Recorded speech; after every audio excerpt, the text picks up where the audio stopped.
Sat Shri Akal Daddy, I hope you're doing really well.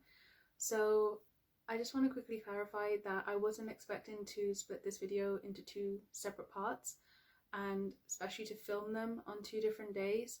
I was really hoping that I could film it as sort of one long sit down and I could just split it into 2 parts if the video got too long. What I wasn't prepared for was just how many feelings that would bring up that I thought I'd had blocked out. So I completely lost it towards the end of the last video. I really tried hard to keep my composure, but obviously it was a lot harder than I thought. So that's why I've had to split the video into 2 parts. Secondly, I just want to say a really big thank you to everyone that sent me such uplifting and positive messages. It really made me feel so much better about the whole thing.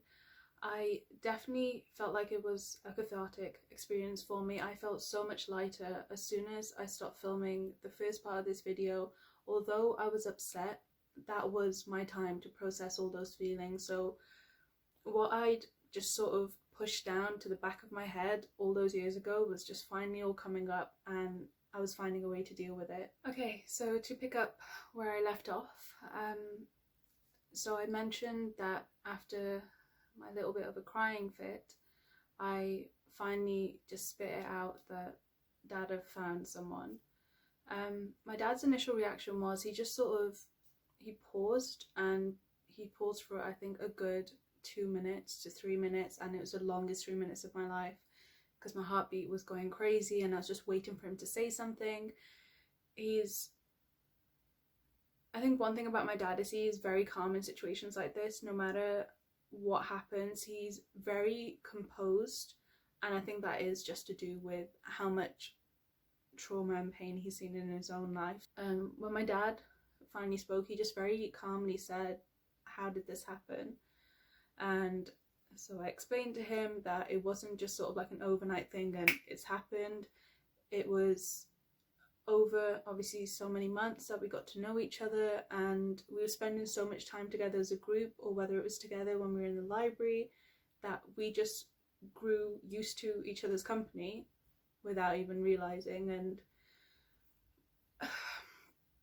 so obviously that's when I could tell like he'd been caught so off guard that he didn't even know what to ask me. He was just very sort of quiet, trying to take in as much information as he could, and he just got up and he was saying, "Gulp, I need to go home, I need to process this." So I was saying that's fair enough, but if you did want to meet Callum to maybe help, he is here. And I think that was definitely not a good idea, because straight away like my dad looked really shocked, and he was just like, "Look, I obviously can't process what you've told me, but one thing I can tell you is I'm not going to meet him without meeting his parents, because that's just not the way we do things." So I don't know if you're aware, but in Indian culture, when you know that you're interested in a guy or you're interested in a girl, your parents normally meet so they can discuss like what's going to happen, because it's just as much as 2 families coming together as it is 2 random people coming together. So for him, I think it was very important that he wanted to know what kind of family he comes from. And at this point, I'd like to mention, I didn't say Callum's name. I just said that he's here if you wanted to meet him. And my dad basically said the whole thing that that's not how we do it. So I'm going to go home now. He gave me a really big hug and he gave me a kiss on my head. And he said that he'll see me at home when I come over next weekend. So my dad left. So as soon as my dad left, Callum came from the back of the house to the front of the house, and I'm not exaggerating, I cried for half an hour to possibly a full hour of me crying, calming down, crying, calming down. I just had so much pain.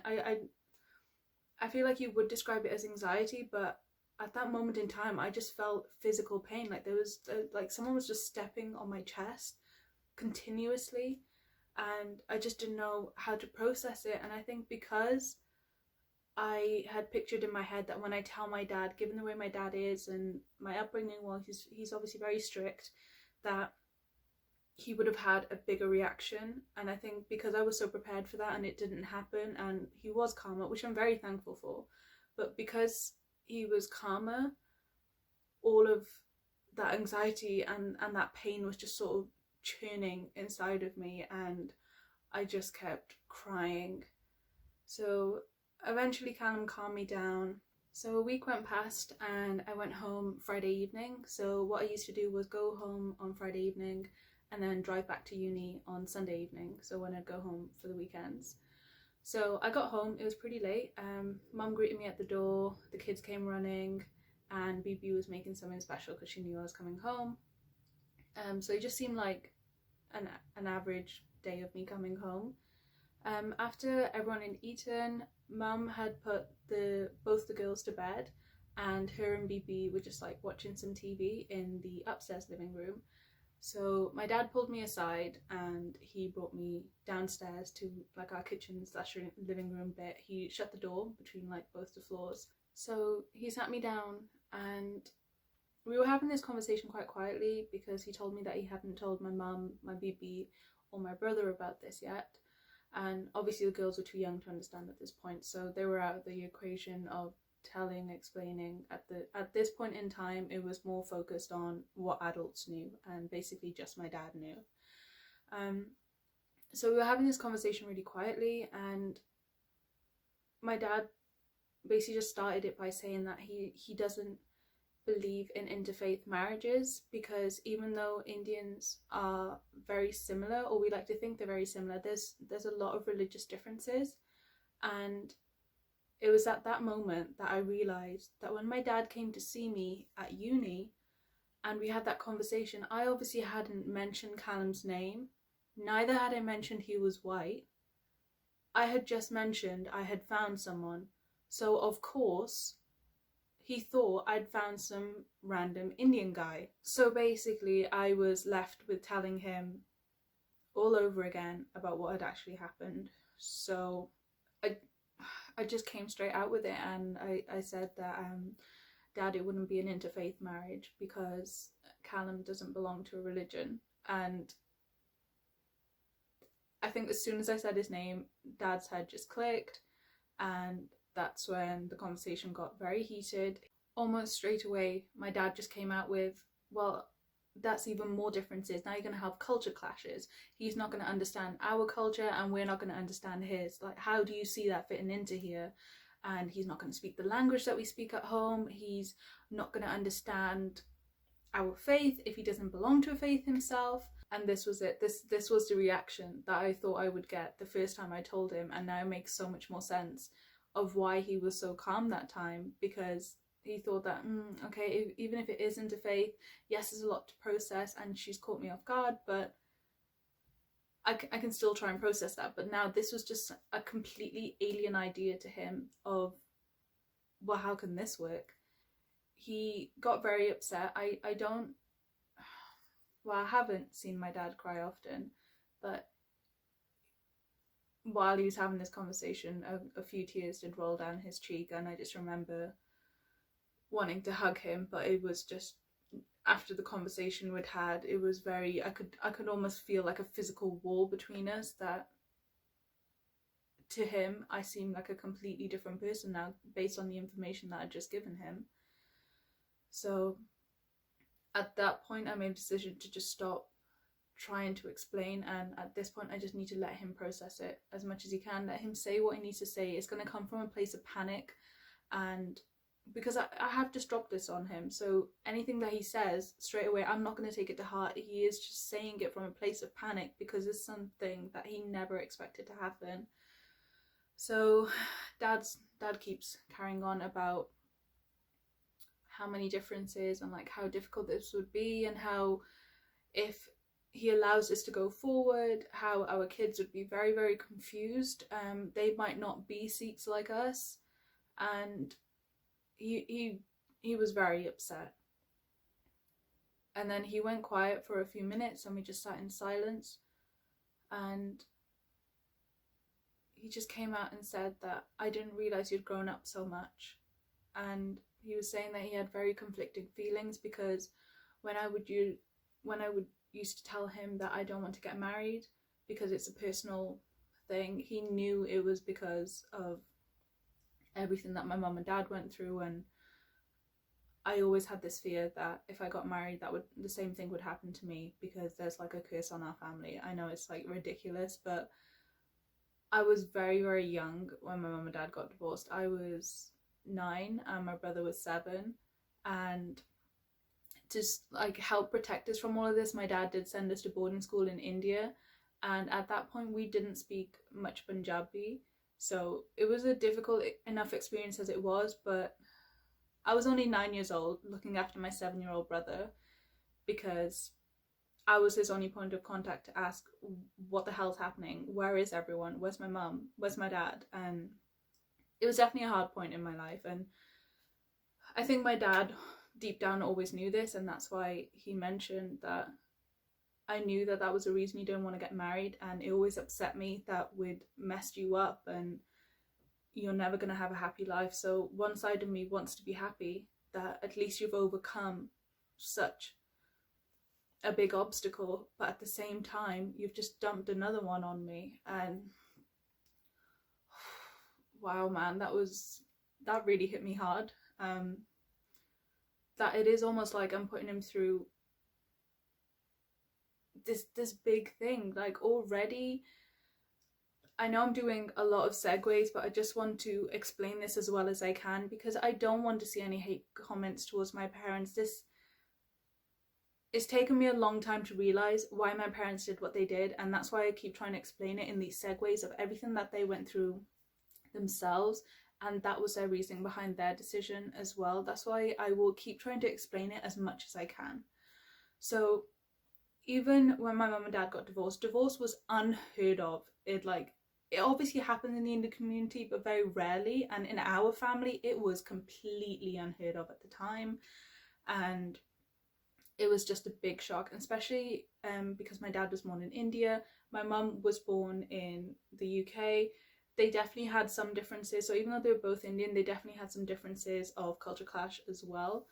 So I think even though the divorce wasn't easy on my mum either, she definitely did not feel quite as embarrassed or as if she had failed as my dad did. He definitely took it very hard and as if it was the worst thing that could ever happen to him, because everyone will think of him as less of a man, less of a husband.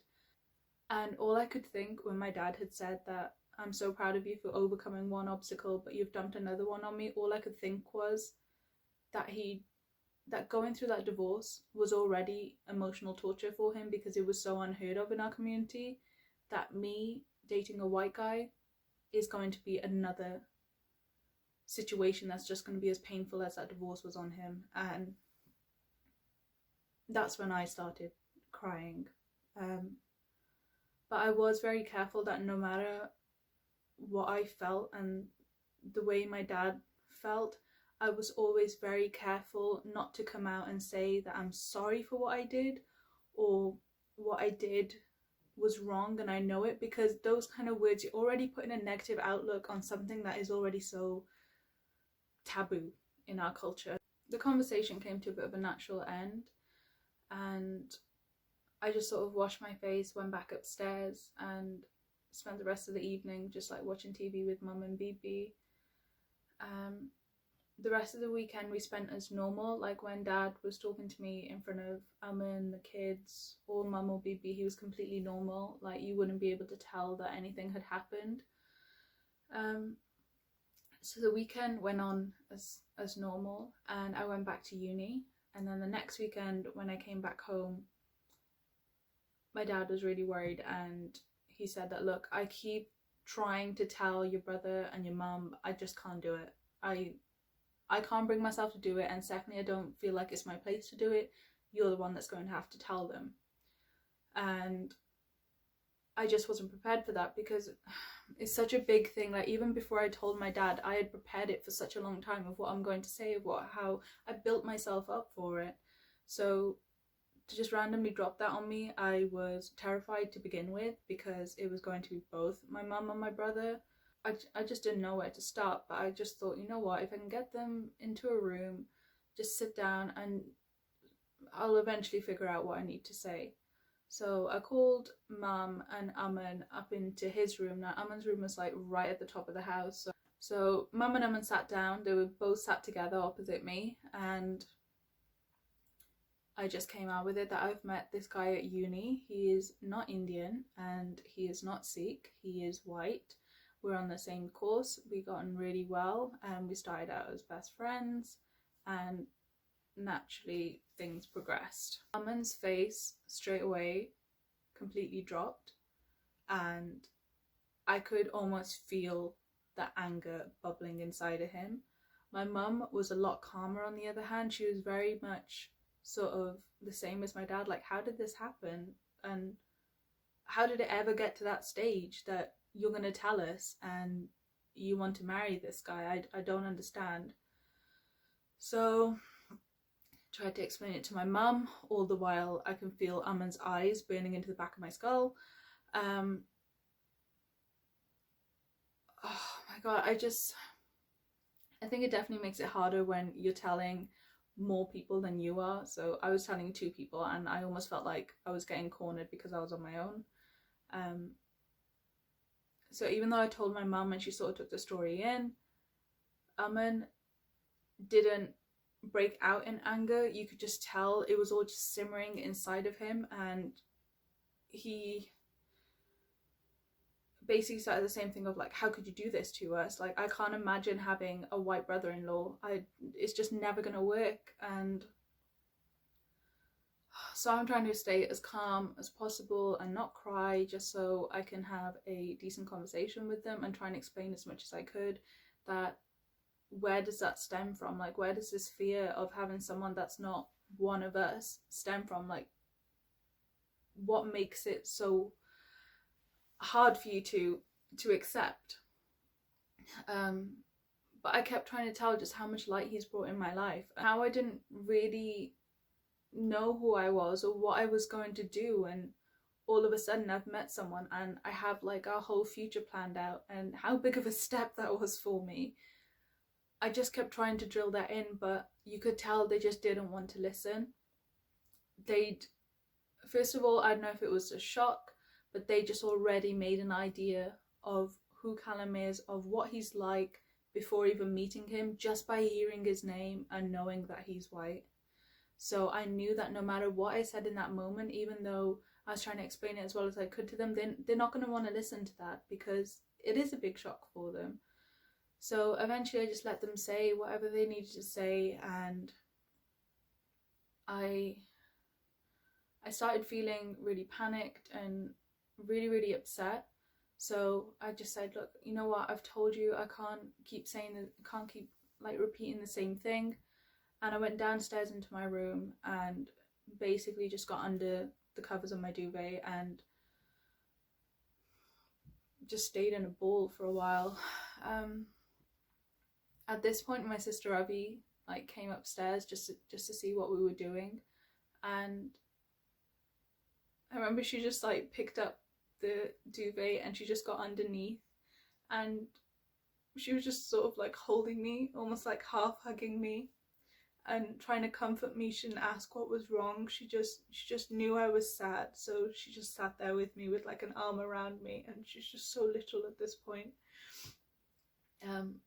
And we both just sat there and I was just holding her, and I just kept thinking that if they don't come around, I'm not going to be able to have this amazing angel still in my life. And I was just trying to enjoy that moment with her.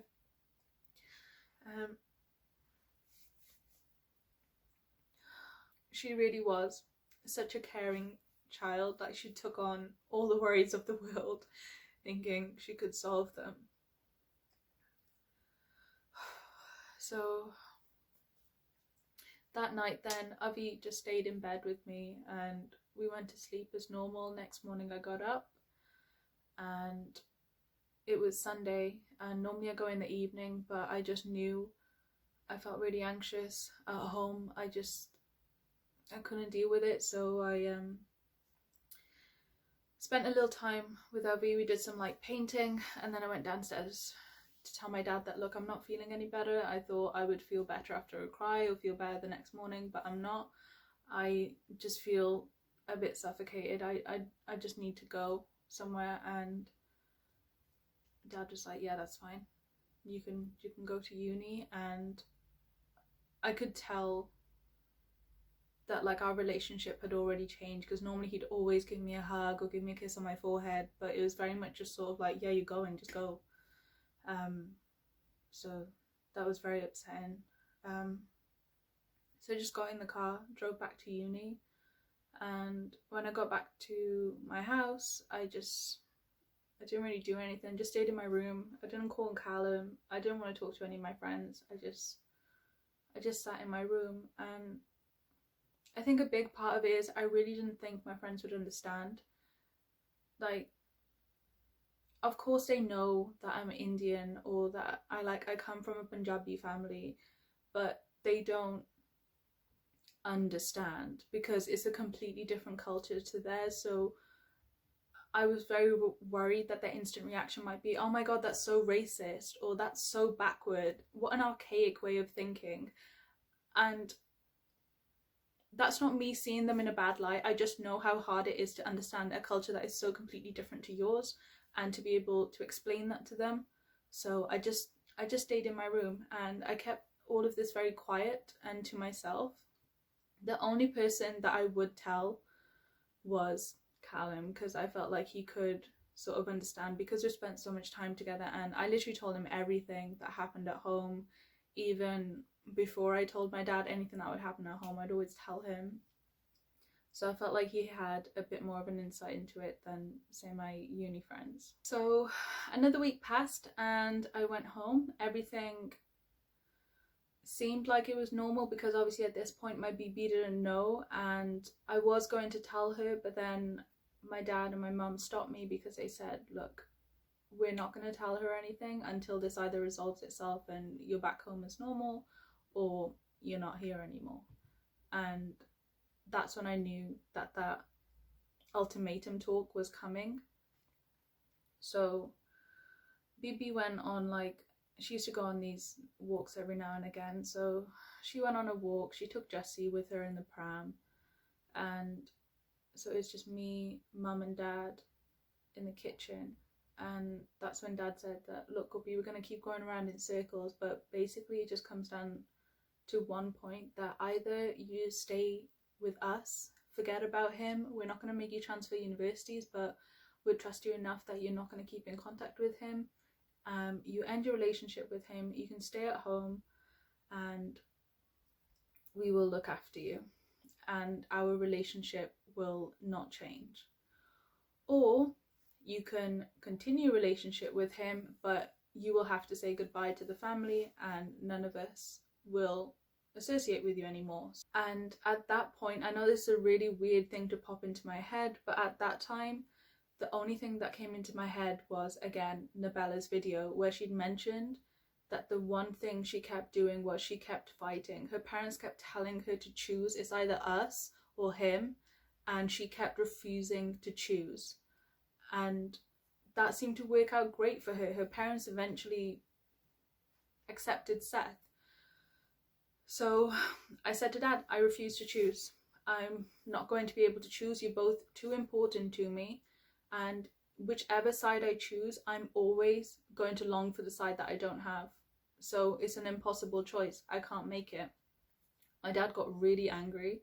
And this was the first time my dad had raised his voice at me. So I was instantly just sort of like, what do I do? And he just kept saying that, well, if you need to make this choice, like you need to, there's no other way around it. You can't have it both ways. Don't think that we're going to come around to it and everything's going to be hunky-dory, because it's not. You need to pick a side. And I remember at this point I turned to my mum to see if, because she had been so much calmer than my dad in all of this, that maybe I could see some leeway with her. But my mum was just as stern as my dad, that no, you're going to have to make a choice. Like, how are we ever going to show our face in society if you get married to a white guy? And I was just feeling, again, anxious, crying. I just felt like the whole world was against me. And I know that sounds really dramatic, but when there's like 2 people or 3 people and it's just you fighting in your corner, you do start to question yourself that, am I wrong? Am I in the wrong? Because why do so many people think this is wrong, but I think it's right?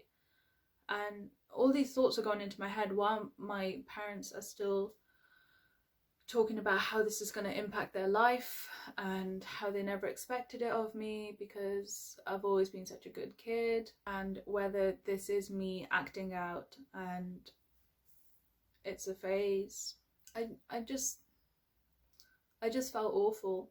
And so I'd only been home for like 3 hours at this point, and I was just so upset, and they just kept talking and talking, and I just felt horrible. So I picked up my car keys and I said, Dad, I can't take it, I'm going to uni. And I think even he was shocked that you can't just leave in the middle of a conversation. But I knew, I felt suffocated, like I couldn't breathe. I was just being told what a horrible mistake I'd made, or that I was a horrible person for doing this and bringing it onto the family. I just felt so low in myself. And why would you willingly want to stay in a situation where you're made to feel like a horrible person for choosing someone you love and someone who brings so much happiness and light into your life? Like that, I don't see, and I don't understand why that was so wrong. So why would I want to willingly stay in a situation where I'm constantly told that that was the worst thing I could ever do and that the world has ended? So I got my keys and I drove back to university, and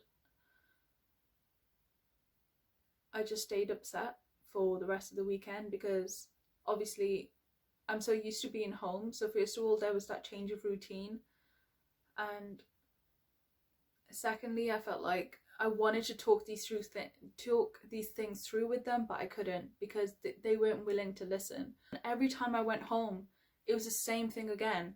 I would get cornered by Dad. I would get cornered by Dad and Aman. And I think it was especially worse when it was Dad and Aman together. They were both very angry, so you can imagine how that conversation went. And I just felt like they were both very explosive with their words and the way they were moving their hands around, and I could just tell I'd made them so angry and so upset.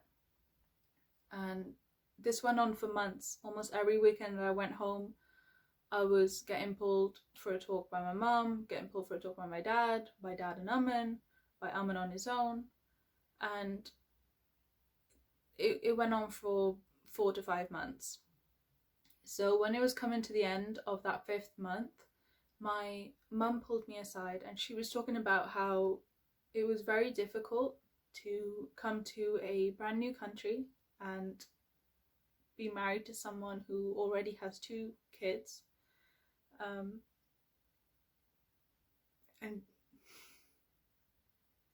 And she was just basically telling me how she'd never dreamed of how good we would be to her, and how I would start to think of her as my own.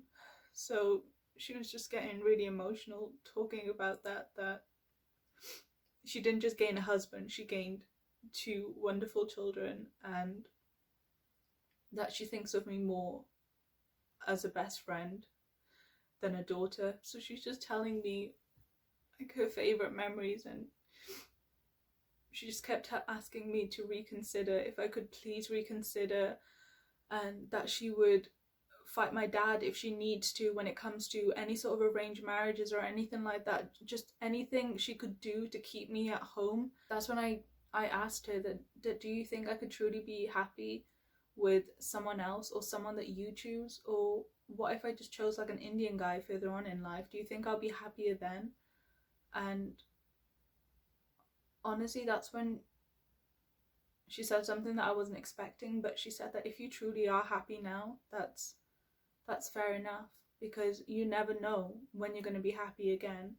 But the only reason I'm asking you to reconsider this is because it's not just you leaving the house, it's everything that you're going to be taking with you. You're going to be taking a part of this house with you, and this house is always going to be incomplete.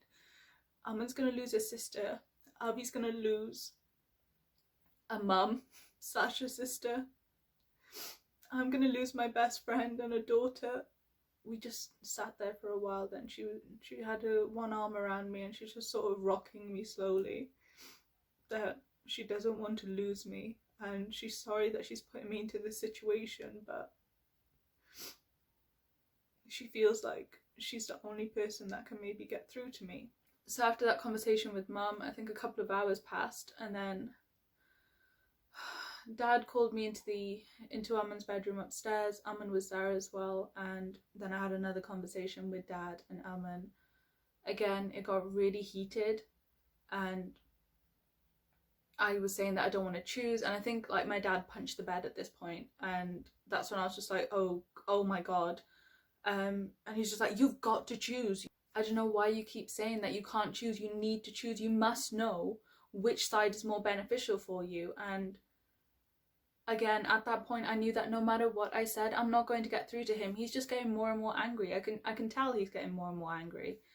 And again, I just thought the best thing, like fight or flight kicked in. I was just like, flight. I need to go. I can't keep staying to fight because anything that I'm saying isn't being listened to. No one wants to take into account what I'm saying. No one wants me to explain anything. They basically are just using me as a verbal punching bag at this point. So I knew I had to go. Again, I was just like, Dad, I can't stay. I'm going back to uni. I can't do this. And he was basically saying that, look, you need to calm down, because if you leave now, your baby's going to be asking what the hell's going on. She comes for 3 hours, she's gone. She comes for 3 hours, she's gone. And that's when I said, look, I can't calm down. You can't send me into this massive spiral, have this big conversation with me, make me so upset that I can't come down. And at this point, I wasn't upset like I was usually upset. At this point, I was angry too. I felt so let down. I was incredibly, and at this point, I couldn't even think that, oh, they're doing this because of this, or I shouldn't blame them because they're doing it for this. All I could think of was, I don't deserve to be treated like this. And that's why I got my keys. I started to go downstairs, and Aman grabbed Avi to say goodbye. And so as I was going downstairs, she was just like, oh, you're going. And I just waved her goodbye. But at the time, I didn't know that that was the last time I was going to ever see her. And I said that goodbye in such a rush that Aman like had her in one arm. He was holding her as he was coming down the stairs, and I was just in a rush to put my shoes on. I looked up and she was just like, oh, go, you going, bye. And I just said bye. I'll see you soon. I put my shoes on and got into the car. I went back to uni. So once I got to uni, my dad actually phoned me this time as soon as I got there.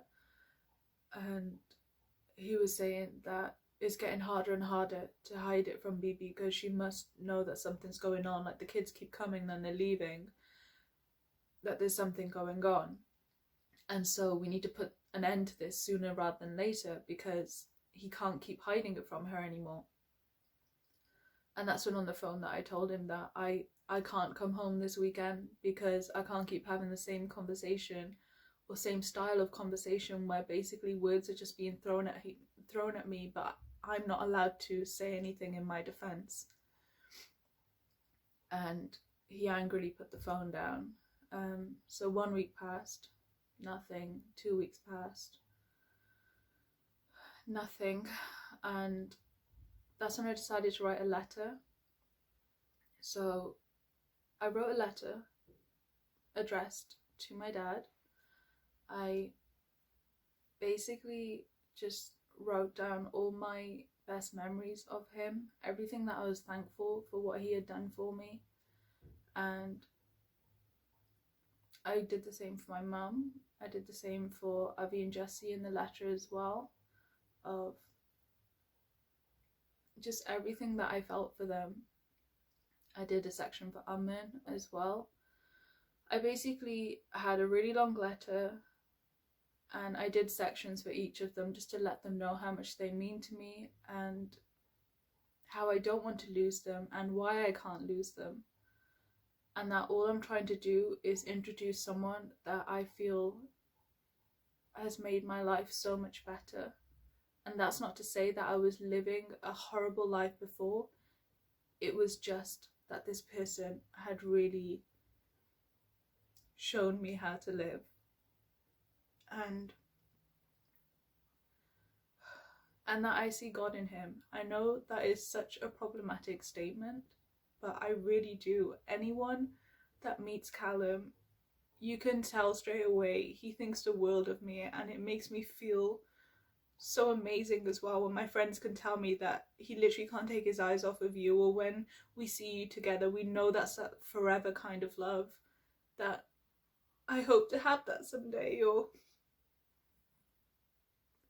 you know that he would go to the ends of the earth for you.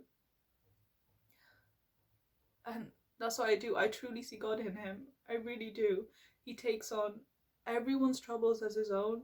He's so patient. He's so understanding. He never judges anyone for what they do. He'll always try and find a reason to justify what they've done, or to see the good in literally everyone.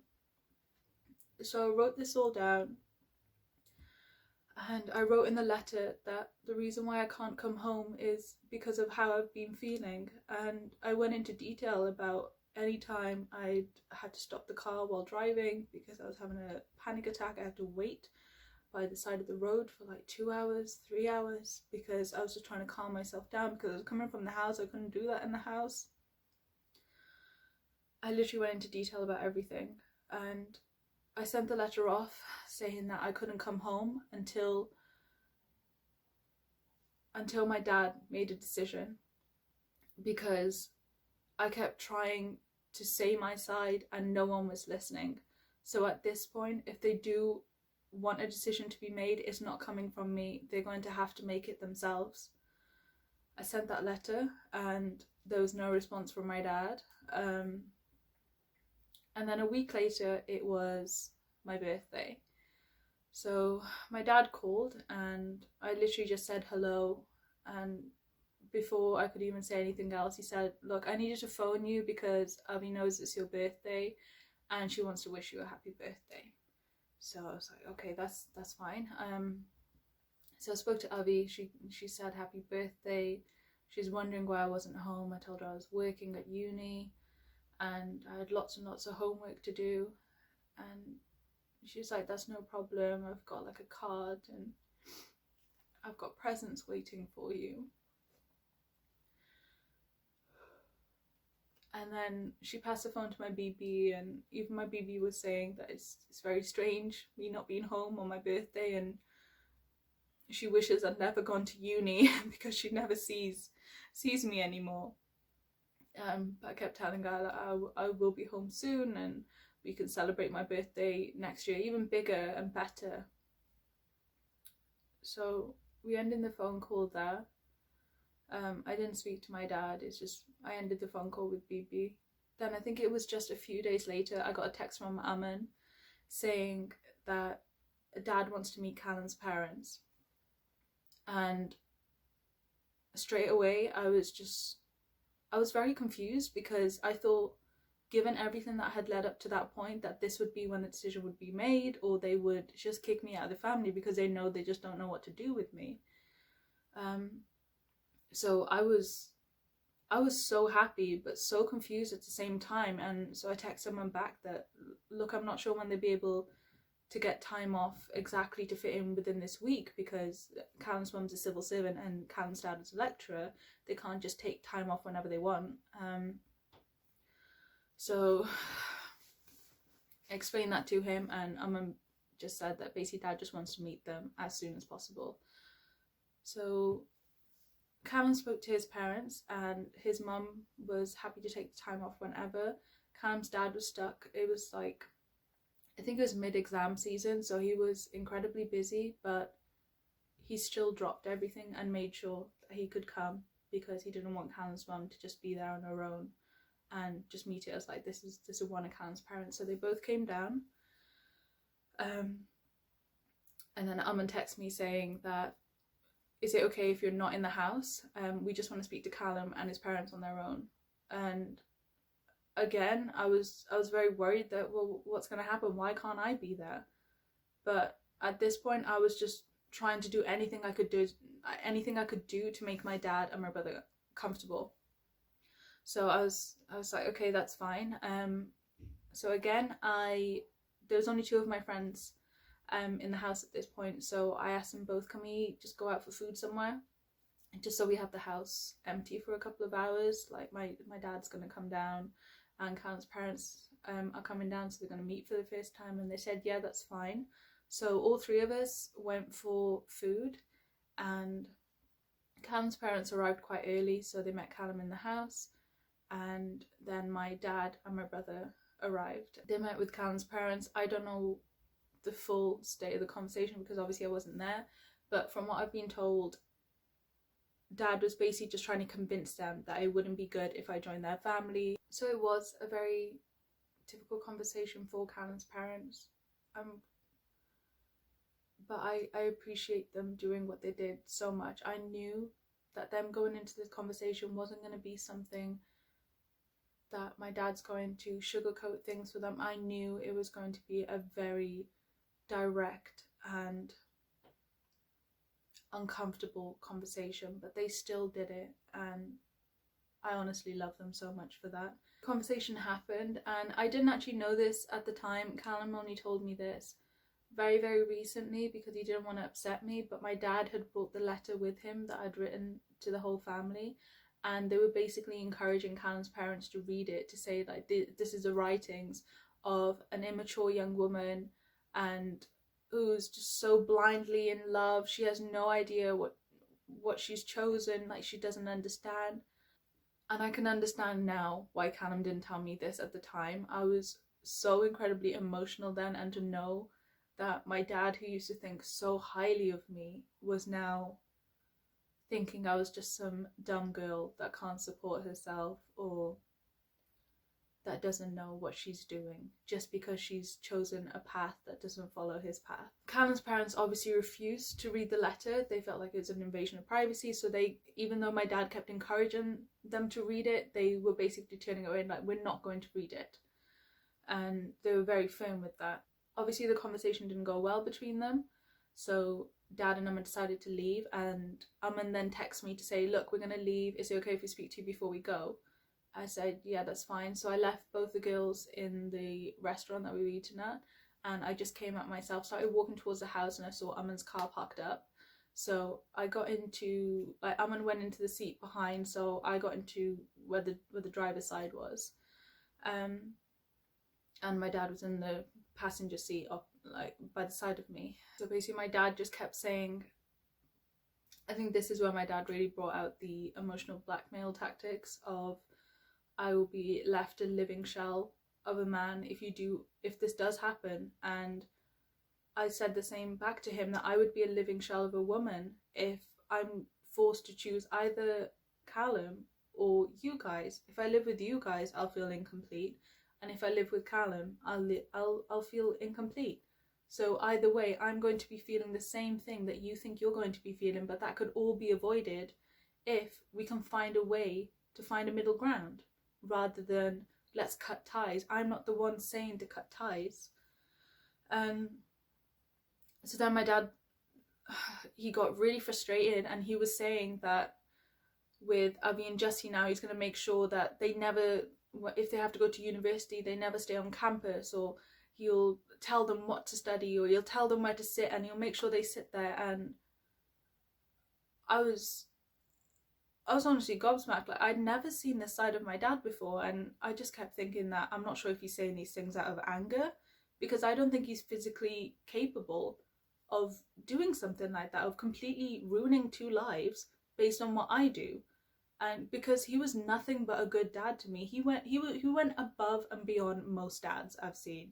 Growing up, he really, really went out of his way to be the best dad possible. So when he was saying these things, I couldn't honestly imagine him carrying them out. But at the same time, it was getting to me the way he wanted it to get to me, that if this happens, it will change my sibling's life completely. All that pressure that used to be on me for being the eldest kid would fall onto Aman. And with the girls, their freedom, what little they have of it, will be even more constricted because of what I did. So basically my dad kept saying, again, the whole choice thing of, if you don't choose, we're going to have to choose, and you're not going to like it if we have to end the decision. And that's when I just said that, look, Dad, I'm not going to make a choice. At this point, if you want to make a decision and you want to stick by it, I'm happy to take whatever decision you take. And I don't think he was expecting that.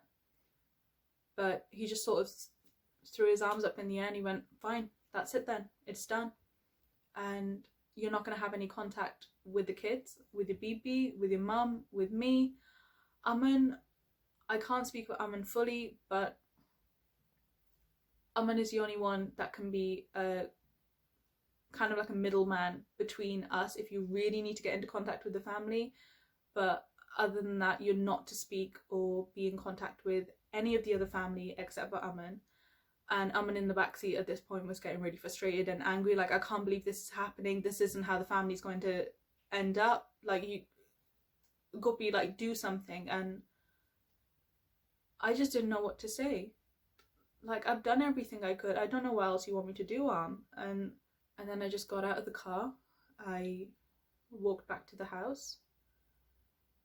I went into the living room, saw that Callum's parents and Callum was still there. I walked back out, went upstairs to my bedroom, and I just burst out crying. Oh God, I couldn't stop crying. I almost felt like a sense of relief that, oh my God, it's finally done. But at the same time, I'm never going to be able to watch the sisters who I practically raised grow up. I'm not going to be able to see them grow up into wonderful human beings. I'm never going to see my brother again. I'm never going to see my BB again. They all just hit me like a ton of bricks. That I didn't know what to feel. I just kept crying and crying. Callum came upstairs at this point just to make sure I was okay, and he just held me while I kept crying. And he just kept saying, let it out, let it all out, let it out. So I cried for a bit, and then Callum went downstairs to say goodbye to his parents and that you guys should probably go home. Like, I don't think she's in a place to talk to you. And they both said goodbye. So Callum's parents left and Callum came back upstairs, and we both just sat there on this tiny little uni bed, all curled up, and I just kept crying. And I told him everything I was going to miss out on, and how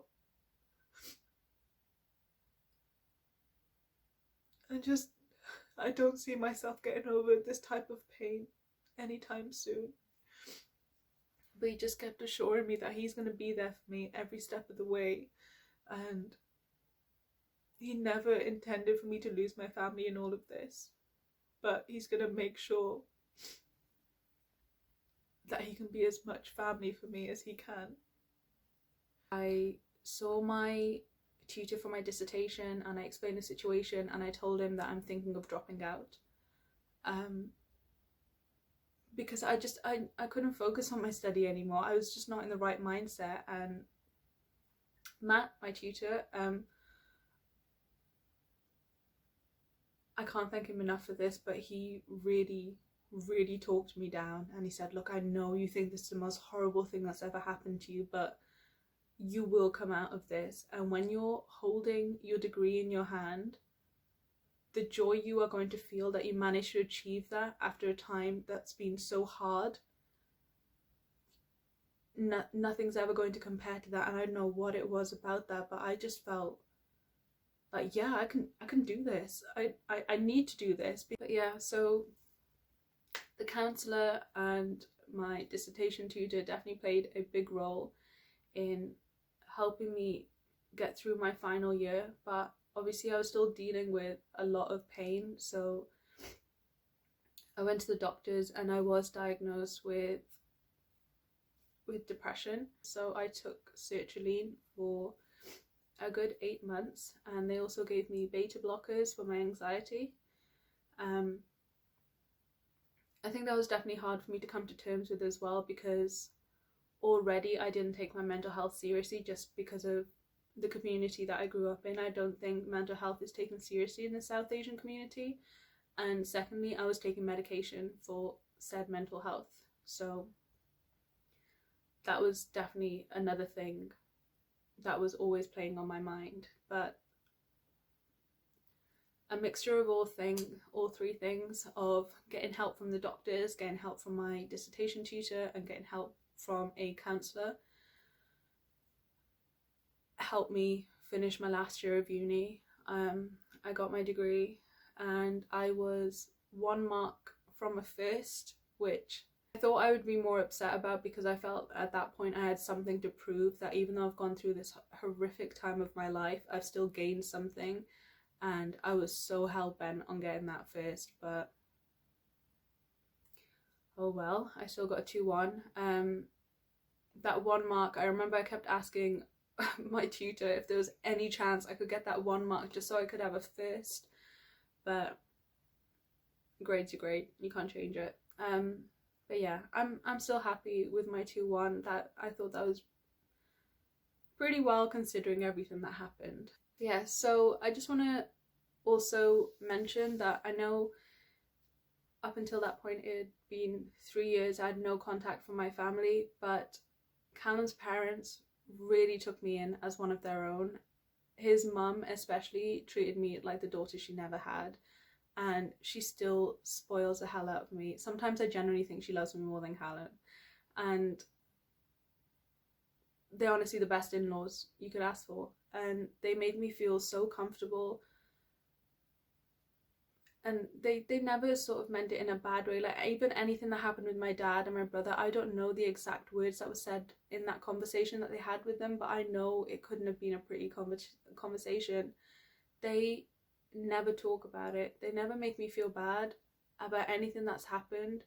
They are honestly just as supportive as Callum, and I'm so lucky to have them in my life. I should also mention as well that I have reconnected with my brother.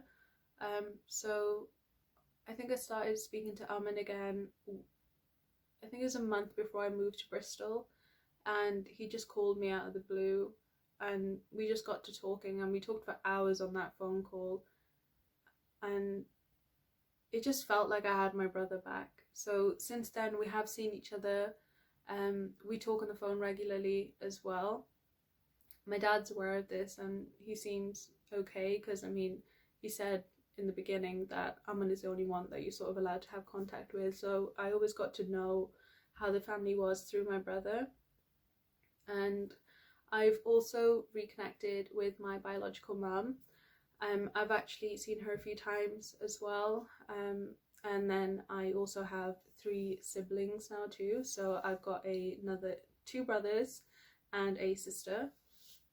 So I think I definitely have that sense of family again, but it's not going to replace what I had, because the kind of relationship I had with Avi and Jessie I could never have with my siblings on my mum's side, because I feel like, I keep saying, Avi and Jessie, I feel like me and Aman parented them so much that they almost felt like our own kids, and that kind of bond doesn't just go away because the family's been split up. Everyone, like my friends at uni, used to try and tell me that don't lose hope, your parents will come back, or they'll see the error of their ways, like that they'll know just how amazing Callum is and how good you guys are together, and they're gonna come back. That, to me, I found that very, very frustrating, because everyone, I felt like, was just giving me false hope. I know my parents, I know my dad, he's not gonna just go back onto his word, because when he made that decision, he was thinking of my brother and my sisters, of how will they get married if they wanted to get married into Indian families when one of their sister has ran off with a white guy, or whatever rumor is circulation at that time. When it comes to friends, or even now I'm putting my story out there on the internet, I would really appreciate if I don't see comments like that your parents will come around, or that they eventually everything will work out. I don't need that kind of false hope. Even if you are trying to see it from the perspective that I should always hold out hope, I lived with that for 3 years and I really struggled with it, because I was always expecting them to come back to me at some point. But I know now that's not going to happen, and which is why for me to move forward, I just need to know that's not going to happen. And I am happy where I am. I've actually spoken to my dad since then as well, over a phone call before COVID started. And we both decided that we were very civil towards each other. We have no hard feelings towards each other, and he's happy where I am. I'm happy where he is, but we can just never be a family unit again because of everything that would come with it. I don't know where I'm going with this, but I just wanted to explain that I don't want to see any bad comments towards my parents, because again, I've tried to understand why they did everything. And also, in terms of them coming back, they're not going to be coming back. That's not just me losing hope. I've heard the exact words from my dad. He was very clear that he doesn't want me to attend his funeral, but he is happy that he knows that his daughter is happy somewhere.